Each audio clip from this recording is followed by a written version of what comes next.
इस देश के अंदर अगर एक शाहीन बाग बनेगा और बनाने की कोई हिम्मत करेगा तो सुप्रीम कोर्ट डर जाएगी, सरकार भी खामोश रहने लगेगी।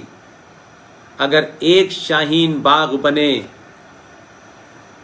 तो इस देश में 50 शाहीन बाग हिंदुओं को खड़े कर देने हैं। तो दावा है मेरा, दावा, संविधान भी लागू होगा और संविधान में जो कुकर्म करके चीजें सन 1976 में डाली गई और जो नए नए कानून बना दिए गए, ये मुस्लिम पर्सनल लॉ बोर्ड, ये अल्पसंख्यक आयोग, ये हज कमेटियों, जिनको संवैधानिक दर, ये सब निरस्त होंगे। अगर देश सेकुलर है तो फिर इस देश की एजुकेशन भी एक हो और सेकुलर हो। फिर ये कुरान जैसी वो किताब जो दुनिया के लिए खतरा है, कुरान जो जिहाद सिखाता है, जो हेट्रेड सिखाता है, जो कत्ल करने की कोशिश करता है, फिर ये किताब क्यों पढ़ाई जाएगी?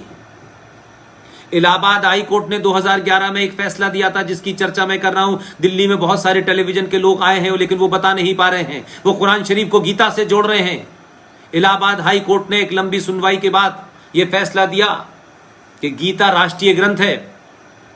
लंबी लंबी दाढ़ियां, छोटा भाई का पजामा, बड़े भाई का कुर्ता पहने, गोल टोपी लगाने वाले कुछ आ गए, कुछ वो मक्कार कन्वर्टेड ईसाई, नाम क्या है इनका, बिशप रामलाल, ये सब पहुंच गए इलाहाबाद हाई कोर्ट में। हाई कोर्ट के चीफ जस्टिस ने कहा बताइए, जो बेंच थी उन्होंने कहा बताइए इसमें धर्म क्या है। उसकी बड़ी पढ़ाई की, पूरा ट्रांसलेशन किया, न कोई क्रिश्चियन न कोई मुसलमान ये साबित कर पाया कि गीता कोई धार्मिक किताब है। उन्होंने कहा ये राष्ट्रीय ग्रंथ होना चाहिए। उसके बाद उन्होंने अपील नहीं की। उनको मालूम था कि अगर हम अपील करेंगे सुप्रीम कोर्ट में तो फिर देश के अंदर तो ये सब जगह लागू हो जाएगी। चुपचाप रहे, इलाहाबाद हाई कोर्ट के फैसले को चैलेंज नहीं किया। जस्टिस एसएन श्रीवास्तव ने जब ये फैसला दिया, ये बात अलग है कि उनको बाद में गार्ड मिले, उनके ऊपर कई हमले भी हुए और उनकी जान को खतरा रहा, लेकिन इलाहाबाद हाई कोर्ट के इस फैसले को मध्य प्रदेश सरकार ने माना और उनके यहां राष्ट्रीय ग्रंथ घोषित हो चुका है। लेकिन जो लोग आज कुरान शरीफ की गीता से तुलना करते हैं वो महामूर्ख हैं।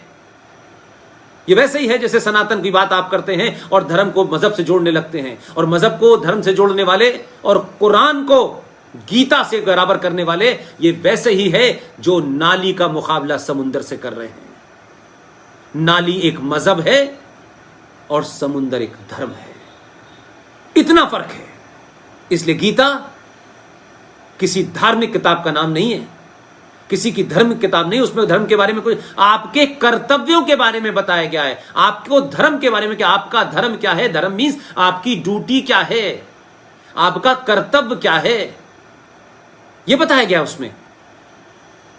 इनकी तरह नहीं बताया गया।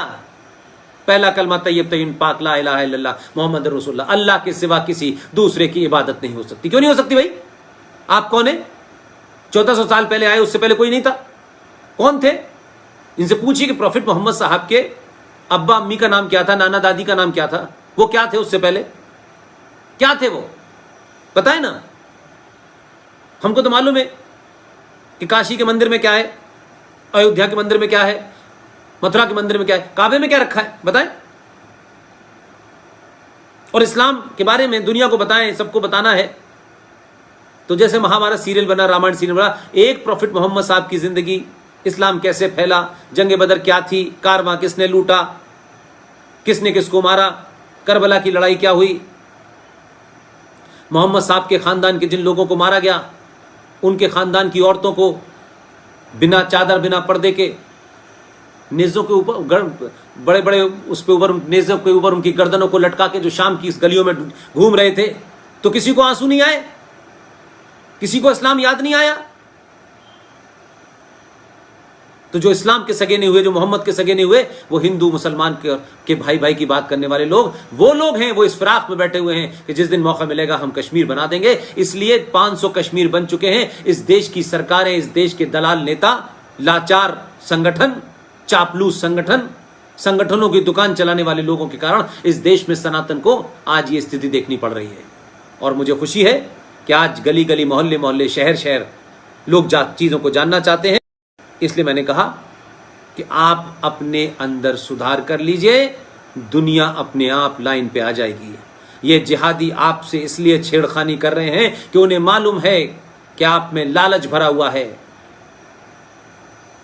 बांग्लादेश बॉर्डर पर अगर हजारों मुसलमान वहां से यहां तक आते हैं, म्यांमार की सीमा पार करके लाखों रोहिंग्या मुसलमान अगर जम्मू कश्मीर में जाकर के जम्मू हिंदू बहुल एरिया में बस जाते हैं तो इसका मतलब है कि हमारे तंत्र में, व्यवस्था में दलाल, चोर, लालची, गद्दार बैठे हैं जो चंद रुपयों के लिए इस देश की सीमाओं की रक्षा करने से मना करके गद्दारों को अंदर आने देते हैं। ये बुरी लग सकती है किसी को, लगनी चाहिए और जोर से लगनी चाहिए।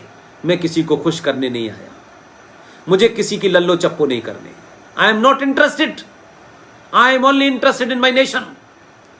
If the nation is safe, Sanatan is safe. देश छोड़ के चले जाएंगे अमेरिका, सब जगह देश सेफ रहेगा? ये नहीं रहेगा। आपको इस मिट्टी को बचाने के लिए लड़ना ही पड़ेगा और इस मिट्टी को बचाने के साथ साथ अपनी मां को, अपनी बहन को, अपने पिता को, नाना को, दादी को, अपने परिवार को, सबको बचाते बचाते आपको समाज बचाना है, मोहल्ला बचाना है, शहर बचाना है, जिला बचाना है। राज्य बचेगा तब देश बचेगा, तब राष्ट्र बचेगा। अपने अंदर सुधार कर लीजिए, एक बार सनातनी होने का परिचय दीजिए। वो सनातनी जिस दिन हो जाएंगे आपके अंदर से डर निकल जाएगा। और ये मैं बार बार आपको यकीन दिलाता हूं कि दुनिया का कोई भी सनातनी हो, अगर वो सनातनी है तो वो डर नहीं सकता, और वो डरता है तो वो सनातनी नहीं है। वो पाखंडी हो सकता है, वो फ्रॉड हो सकता है, वो चापलूस हो सकता है, वो गद्दार हो सकता है, वो कायर हो सकता है, सनातनी नहीं होगा। सनातनी अगर अपने पूरे पुरुषार्थ के साथ में कहीं भी खड़ी हो जाए, आचार्य चाणक्य जब खड़े हो जाते तो अच्छे अच्छे हिल जाते थे। आचार्य चाणक्य ने तय किया तो हिला दी सत्ता को। अगर सत्ता के साथ चापलूसी करके कुछ लेने का होगा तो सत्ता को नहीं हिलाएंगे, फिर रोज रात को पैसे गिनेंगे कि कितनी दलाली की हमने। इसलिए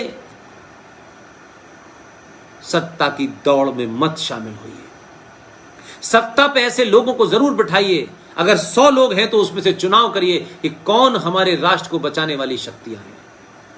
उनको ताकत दीजिए, उनको और ताकत दीजिए और उनको और मजबूर कीजिए, उन पे और दबाव बनाइए कि एक राम मंदिर नहीं, मथुरा भी हमें चाहिए, लीगली जल्दी चाहिए। 150 साल का इंतजार नहीं करने वाला। और आपको लगता है कि इस देश में समय निकला जा रहा है और जिहादी अपनी नंबर गिनती बढ़ाने में लगे हैं, तो आप कानून बनाइए इस देश के अंदर कि मुगलों के जमाने जितने भी मंदिर मस्जिद तोड़े गए हैं उनको सबको तोड़ करके दोबारा से या तो उनकी पुनर्स्थापना कर देनी चाहिए या सिर्फ उनको तोड़ के इधर उधर कर देना चाहिए। ये जो किले बने हुए हैं, ये सफदरजंग टॉम बना हुआ है, ये अकबर का किला है, ये किस लिए बने हैं भाई? किसको दिखाने के लिए हैं? ये किसकी मज़ारें हैं? तोड़िए या फेंकिए यहाँ से मज़ारें। इस्लाम में मज़ार हराम है, इस्लाम में मज़ार हराम है, तोड़ दीजिए आप इसको।